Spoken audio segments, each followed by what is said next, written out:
In this video, I'm going to teach you how to set up apps in Surveymonkey.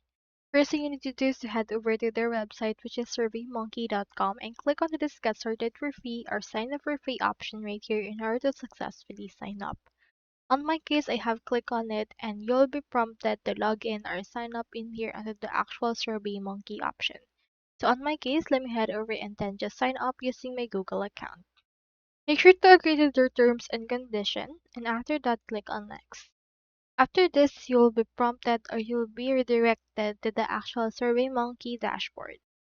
So right now, here is our SurveyMonkey. First thing you need to do is design your survey first. You can use a popular template, build with AI, or start from scratch. In my case, let me head over and choose in here a template that I want. I'll choose in here this general event feedback template.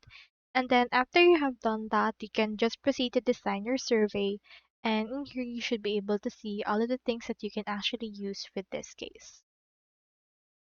Now on your survey, you can actually see in here this connect apps. Once you're done with this, you can just proceed to go over to the next part, which is this connect apps option.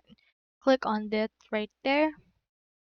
Then after that, you can see in here this part, wherein you can actually just connect some applications. Just choose in here the app that you want.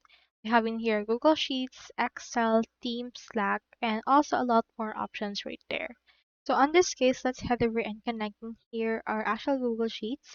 You can choose by creating a new sheets or other options available right here.